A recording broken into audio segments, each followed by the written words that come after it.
The Gold of Malrath Hollow. A tale of mischief, dread, and the sea's dark heart.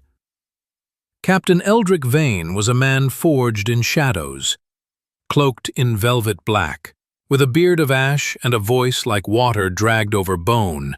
He ruled the dread ship, Vesper's Grin.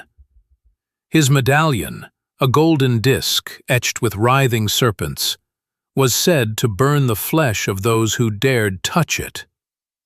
No one knew from where he hailed. Whispers claimed he'd once been a monk before the sea devoured his soul. Others said he made a pact beneath the waves, trading his name for eternity. At his side, like a leech with a smile, was Jory Snag Fenwick, his quartermaster, a wiry menace with mad curls, twisted humor, and eyes too sharp for a sane man. Snag's laugh alone could sour the wind. He never blinked, never slept. Some said his mother bore him under a blood moon, and that he bit the midwife's finger off in his first breath. Their fame came not from plunder alone, but from their final voyage into the Malrath Hollow, a cursed stretch of sea where compasses spun and time bled. No ship returned, except theirs. Legend says Vesper's Grin drifted into Malrath under moonless black, her sails whispering secrets to the sky. Below deck, maps bled ink. Rats gnawed themselves. Eldrick stood at the helm, eyes vacant, hands trembling over the wheel. Snag danced barefoot in a ritual of his own design, drawing symbols with squid ink and sea salt. They were not just sailing, they were summoning. At midnight, the hollow opened. From beneath the black waves, something rose. Not a kraken, not a leviathan. Something older. A tangle of limbs, each one ending in a screaming face.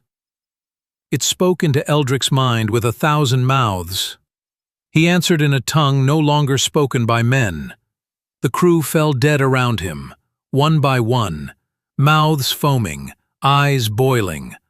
Only Eldrick and Snag remained. They returned 3 weeks later, eyes sunken and skin pale. But the ship's hold overflowed, with gold coins that hummed softly, glowing faint green under the moon. Strange artifacts. Blades that wept, bones carved with glyphs, a mirror that screamed when uncovered. But the gold, oh the gold. Every port they entered erupted in madness. Those who touched the coins would vanish, or slit their own throats, or whisper names not heard in this world. One town burned itself to ash. Another simply disappeared, fog swallowing it forever.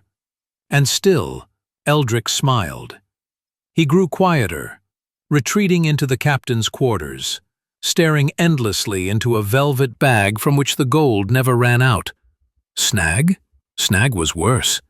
He told stories to children and cackled when they wept. He danced on graves. He wore necklaces made of crewmen's teeth. Yet he never betrayed his captain. On the final night, as Vesper's Grin drifted again toward Malrath Hollow, Eldrick spoke. "The sea took my name, Snag. Now it comes for my face."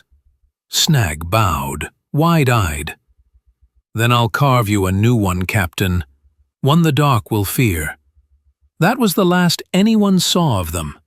Some say they haunt the hollow still, bound to the gold that sings. Some say Eldrick became something else, a god of drowned memory, feeding on the greed of men.